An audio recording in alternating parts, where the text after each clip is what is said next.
24 പ്രേക്ഷകരുടെ മലപ്പുറം ജില്ലാ സമ്മേളനം തുടങ്ങാൻ ഇനി മണിക്കൂറുകൾ മാത്രം. അതിന് മുന്നോടിയായിട്ടുള്ള പരിപാടികളുടെ തത്സമയ ദൃശ്യങ്ങളാണ് കണ്ടത്. നമ്മൾ വീണ്ടും മാടവനയിലെ അപകട സ്ഥലത്തേക്ക് പോവുകയാണ്. അവിടെ കല്ലട ബസ് മറിഞ്ഞ് ബൈക്ക് യാത്രികൻ അതിനടിയിൽപ്പെട്ടു. അയാളാണ് മരിച്ചത്. ജിജോ സെബാസ്റ്റ്യൻ എന്നാണ് അയാളുടെ പേര്. ഇടുക്കി സ്വദേശിയാണ്. നിരവധി പേർക്ക് പരിക്കേറ്റു. 7 പേരുടെ പരിക്ക് സാരമുള്ള പരിക്കാണ്. ബംഗളൂരുവിൽ നിന്നുന്ന കല്ലട ബസ്സാണ് അപകടത്തിൽപ്പെട്ടത്. മാടവന സിഗ്നലിൽ പെട്ടെന്ന് ബ്രേക്ക് ചെയ്തപ്പോഴായിരുന്നു അപകടമുണ്ടായത്. ബസ് മറിയുകയായിരുന്നു. അതിനടിയിൽപ്പെട്ടാണ് ബൈക്ക് യാത്രക്കാരൻ മരിച്ചത്. ആ ബസ് ഇപ്പോൾ അവിടെ നിന്ന് ക്രെയിൻ ഉപയോഗിച്ച് നീക്കിയിട്ടുണ്ട്. പുതിയ വിവരങ്ങളുമായി അശ്വിൻ പാലാഴിയും വിഷ്ണു സുരേഷുമുണ്ട്. ആദ്യം അശ്വിൻ പാലാഴിയിലേക്ക്. അശ്വിൻ, നൽകാൻ കഴിയുന്ന വിവരങ്ങൾ എന്തൊക്കെയാണ്? വേണു, ഇടുക്കി വാഗമൺ സ്വദേശി ജിജോ സെബാസ്റ്റ്യന്റെ മരണമാണ് അല്പസമയം മുമ്പ് സ്ഥിരീകരിച്ചിരിക്കുന്നത്. എന്തായാലും ഈ അപകടം നടന്നത് അപ്പോൾ തന്നെ ദ്രുതഗതിയിൽ രക്ഷാപ്രവർത്തനം നടത്താനായി എന്നുള്ളതാണ് കൂടുതൽ ആശ്വാസകരമായത്. പക്ഷേ ജിജോയുടെ കാര്യത്തിലേക്ക് വന്നാൽ, ഈ വാഹനത്തിനടിയിൽ ജിജോ സഞ്ചരിച്ച ബൈക്ക് ഉൾപ്പെടെ ഈ ബസ്സിന് അടിയിൽ പെട്ടുപോയതാണ് ജിജോയുടെ മരണത്തിലേക്ക് നയിച്ചത് എന്നുള്ളതാണ് ദൃക്സാക്ഷികളടക്കം പറയുന്നത്. അതായത് ജിജോ ഈ വാഹനത്തിൽ നിന്ന് അതിന്റെ അടിയിൽ നിന്ന് ജിജോയെ രക്ഷപ്പെടുത്തുന്നത് വരെ ഏകദേശം ഒരു 15 മിനിറ്റിന് മുകളിൽ അതിനടിയിൽ കിടക്കേണ്ടി വന്നു എന്നുള്ളതാണ് ദാരുണമായ സംഭവം. അത്രയും നേരം കിടന്നത് പരിക്ക് ഗുരുതരമായി തന്നെ ഏറ്റിരുന്നു. അങ്ങനെ രക്തം വാർന്നാണ് ജിജോ മരിച്ചത് എന്നുള്ളതാണ് പ്രാഥമികമായി നമ്മൾ മനസ്സിലാക്കുന്നത്. ബാംഗ്ലൂരിൽ നിന്ന് ഏകദേശം 30 ആളുകളുമായി വന്ന ബസ്സാണ് ഇത്തരത്തിൽ അപകടത്തിൽപ്പെട്ടത്. അത് കടുത്ത മഴയുള്ള സമയമായിരുന്നു രാവിലെ. ആ മഴയിൽ സിഗ്നൽ സംവിധാനം മാടവലയിലെ സിഗ്നലിലേക്ക് എത്തിയപ്പോൾ ഡ്രൈവർ ഈ റെഡ് സിഗ്നൽ വീണത് ശ്രദ്ധിച്ചിരുന്നില്ല. പെട്ടെന്ന് ശ്രദ്ധയിൽപ്പെടുകയും അങ്ങനെ അത് അമിത വേഗത്തിലെത്തിയ വാഹനം പെട്ടെന്ന് ചവിട്ടി നിർത്താൻ ശ്രമിക്കുകയും ചെയ്തു. അങ്ങനെയാണ് വാഹനം നിയന്ത്രണം വിട്ട് അവിടെ തെന്നിമറിയുന്നത്. അത് തെന്നിമറിയുന്നതിന് മുൻപ് സിഗ്നലിൽ ഇടിക്കുകയും ചെയ്തിരുന്നു. അങ്ങനെ സിഗ്നലിൽ ഇടിച്ച് ആ സിഗ്നൽ പൂർണ്ണമായും തകരുകയും പിന്നാലെ ബസ് മറയുകയും ചെയ്തു. ഈ ബസ് മറിഞ്ഞപ്പോൾ ബസ്സിന്റെ ഇടത് സൈഡിലാണ് ജിജോ ബൈക്കുമായി സിഗ്നൽ കാത്തു കിടന്നിരുന്നത്. അങ്ങനെയാണ് സിഗ്നൽ കാത്തു കിടന്ന ജിജോയുടെ മുകളിലേക്ക് ഈ ബസ് മറിഞ്ഞു വീഴുന്നത് എന്നുള്ളതാണ് ദാരുണമായ സംഭവം.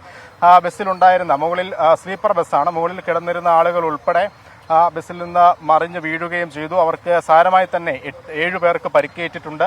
അവരെ ആശുപത്രിയിൽ 7 പേരെ ആദ്യഘട്ടത്തിൽ ലേക്ക് ഷോർ ആശുപത്രിയിലേക്കാണ് കൊണ്ടുപോയിരുന്നത്. അവിടെ നിന്ന് ഗുരുതരമായ പരിക്കേറ്റവരെ കളമശ്ശേരി മെഡിക്കൽ കോളേജ് ആശുപത്രിയിലേക്ക് മാറ്റിയിട്ടുണ്ട് എന്നുള്ളതാണ് മനസ്സിലാക്കുന്നത്. എന്തായാലും രാവിലെ ഉണ്ടായ മഴയുമായി ബന്ധപ്പെട്ട് ഒപ്പം അമിത വേഗത അടക്കം ഇതിന്റെ അപകട കാരണമായി നാട്ടുകാർ പറയുന്നുണ്ട്. നമ്മൾ ഈ ദൃശ്യങ്ങളിൽ കാണുന്നതാണ് ജിജോയുടെ ബൈക്ക്. അത് അപകടത്തിൽപ്പെട്ട് ജിജോ ഈ ബൈക്കിനുള്ളിൽ കുടുങ്ങി കിടക്കുന്ന സാഹചര്യമായിരുന്നു രാവിലെ ഉണ്ടായിരുന്നത്. ഒപ്പം ഈ വാഹനത്തിലുണ്ടായിരുന്ന ആളുകളുടേതായ സാധനങ്ങൾ, ചെരുപ്പുകളടക്കം അപകടത്തിൽപ്പെട്ടവരുടെ ചെരുപ്പും അവരുടെ ബാഗുകളും എല്ലാം ഈ റോഡ് വശത്തേക്ക് മാറ്റിയിട്ടിരിക്കുകയാണ്. അതിന്റെ വിവരങ്ങൾ അടക്കം പോലീസ് ശേഖരിക്കുന്നുമുണ്ട്. എന്തായാലും ഈ ബസിന്റെ അമിത വേഗത പ്രധാന കാരണമായി പറയുന്നുണ്ട്. ഒപ്പം റോഡിന്റെ പ്രശ്നങ്ങൾ, ഒപ്പം സിഗ്നൽ സംവിധാനത്തിലെ അപാകതകളൊക്കെ നാട്ടുകാർ ഉയർത്തി കാണിക്കുന്നുണ്ട്.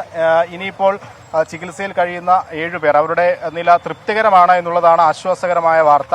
ഒപ്പം മറ്റ് ആശുപത്രികളിലേക്ക് മാറ്റിയെന്ന് പറയുമ്പോഴും അത് സാരമായ പരിക്കാണെങ്കിൽ പോലും ആശങ്കപ്പെടേണ്ട സാഹചര്യത്തിലുള്ള പരിക്ക് ഇനി നിലവിൽ ചികിത്സയിൽ കഴിയുന്ന ആർക്കുമില്ല എന്നുള്ളതാണ് ആശ്വാസകരമായ വാർത്ത.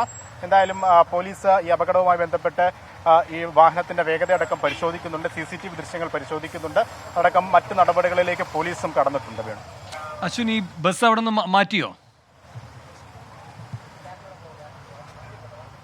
ബസ് പൂർണ്ണമായും ഇവിടെ നിന്ന് മാറ്റിയിട്ടുണ്ട്. ഈ ബസ് ഏകദേശം ഒരു 1.25 മണിക്കൂറോളം രൂക്ഷമായ ഗതാഗത തടസ്സം ഇവിടെ നേരിട്ടിരുന്നു. അതായത് ബസ് റോഡിന് കുറുകെയാണ്, ഈ ദേശീയപാതയുടെ കുറുകെയാണ് ബസ് കിടന്നിരുന്നത്.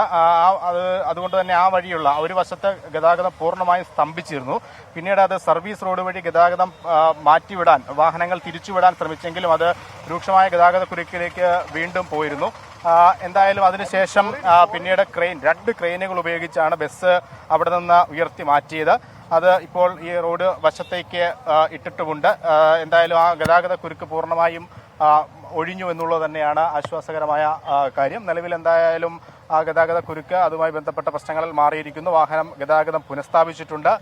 ഇനി വാഹനത്തിൽ പരിശോധനകൾ നടക്കുന്നുണ്ട്. അതായത് ഈ ഡ്രൈവറുടെ ക്യാബിനടക്കം പോലീസ് പരിശോധിക്കുന്നുണ്ട്. എത്ര വേഗതയിൽ പോയി എന്ന CCTV ദൃശ്യങ്ങളുടെ പരിശോധനയുണ്ട്. കാരണം ഈ ശക്തമായ മഴയിൽ ടൗണിലൂടെ ഈ മാടവന പോലെയുള്ള ഏറെ തിരക്കേറിയ ജംഗ്ഷൻ ഒരു ടൗണിലൂടെ ഇങ്ങനെ വലിയ അമിത വേഗതയിൽ വാഹനം പോകുന്നത് പോലീസ് പരിശോധിക്കും.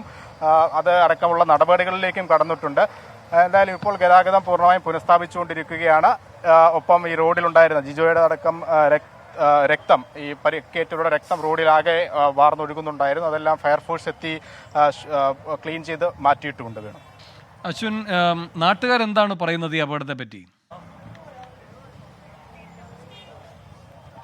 നമ്മൾ അല്പസമയം മുമ്പ് ചില ആളുകളുടെ പ്രതികരണങ്ങൾ കേട്ടതാണ്. നമുക്ക് കൂടുതൽ പ്രതികരണങ്ങളിലേക്ക് കൂടി കടക്കാം. അവർ ആദ്യഘട്ടത്തിൽ പറഞ്ഞത് ഈ വാഹനത്തിന്റെ അമിത വേഗതയും ഒപ്പം ഈ സമയത്തുണ്ടായിരുന്ന വലിയ മഴയും ഒക്കെ ഈ അപകടത്തിന്റെ ആക്കം കൂട്ടി. ഒപ്പം ഈ റോഡിന് ചില പ്രശ്നങ്ങൾ അവർ ഉയർത്തിക്കാട്ടുന്നുണ്ട്. റോഡ് പല ഇടങ്ങളിലായി താഴ്ന്നു കിടപ്പുണ്ട്. അത് സിഗ്നൽ ജംഗ്ഷനിലെ മാത്രം ഒരു പ്രത്യേകതയാണ്. അത് അപകടത്തിന് വലിയ ഗുരുതരമായ പ്രശ്നമുണ്ടാക്കി എന്നുള്ള ഒരു കാര്യമായി ഉയർത്തി കാണിക്കുന്നുണ്ട്. അങ്ങനെ പല കാരണങ്ങൾ ഇവർ അപകടത്തിന്റെ ഭാഗമായി പറയുന്നുണ്ട്. നമുക്ക് ചേട്ടാ, ഈ അപകടം നടക്കുമ്പോൾ ഇവിടെ ഉണ്ടായിരുന്നോ നിങ്ങൾ? എന്താ സംഭവിച്ചത്? അല്ല, ഞങ്ങൾ വന്നപ്പോൾ കാണുന്നതാണ്. വന്നപ്പോ എങ്ങനെ വണ്ടി മറിഞ്ഞു കിടക്കണ്. ഒരു ബൈക്കുകാരൻ അതിന്റെ അടിയിൽ കിടക്കിയിരുന്നു. പിന്നെ ഉദ്യോഗസ്ഥന്മാരും ഞങ്ങളുടെ നാട്ടുകാരെ കൂടി ഞങ്ങൾ ക്രെയിൻ വന്നു കഴിഞ്ഞപ്പോൾ പൊക്കി കഴിഞ്ഞപ്പോൾ വലിച്ച് എടുത്ത് വണ്ടി ലക്ഷോർ ഹോസ്പിറ്റലിലേക്ക് വിട്ട്. ബൈക്കുകാരന്റെ അവസ്ഥ എങ്ങനെയായിരുന്നു നിങ്ങൾ വരുമ്പോൾ? അതിപ്പോൾ ഞങ്ങളുടെ കൂടെ ഒരു മെഡിക്കൽ വിദ്യാർത്ഥി ഉണ്ടായിരുന്നു. അവൻ പൾസ് നോക്കിയായിരുന്നു. എടുക്കാനും പറ്റില്ല, ജാമായി കിടക്കാണ്. അപ്പോൾ ചെറിയൊരു അനക്കം ഉണ്ടായിരുന്നു. അങ്ങനെ ക്രെയിൻ പൊക്കി കഴിഞ്ഞപ്പോൾ ഞങ്ങൾ എല്ലാവരും കൂടി ഉദ്യോഗസ്ഥന്മാരും നമ്മളെ കൂടി എടുത്ത് നേരെ ഹോസ്പിറ്റലിലേക്ക് പറഞ്ഞു. ഒരുപാട് പേര് അതിൻ്റെ അടിയിൽ കിടന്നു. ശരി, ഒരു 25-30 മിനിറ്റോളം ആയിക്കാണ്. വേണു, ഇതാണ് ഈ ചേട്ടൻ ഇവിടെ അപകടം നടന്നതിന് തൊട്ട് പിന്നാലെ ഇവിടെ എത്തിയ ആളാണ്. ജിജോ സെബാസ്റ്റ്യൻ, മരണപ്പെട്ട ജിജോ സെബാസ്റ്റ്യൻ ഏറെ നേരം ഏകദേശം 25 മിനിറ്റോളം ഈ ബസ്സിനടിയിൽ കിടന്നു എന്നുള്ളതാണ് പറയുന്നത്. ഒപ്പം പിന്നീട് അതിവേഗത്തിൽ തന്നെ നാട്ടുകാരും പോലീസും ഒക്കെ ചേർന്ന് അദ്ദേഹത്തെ ആശുപത്രിയിലേക്ക് മാറ്റിയെങ്കിലും ജീവൻ രക്ഷിക്കാനായില്ല എന്നുള്ളതാണ് ദൗർഭാഗ്യകരമായ. ശരി, അശ്വിൻ പാലാഴിയാണ് വിവരങ്ങൾ നൽകിയത്.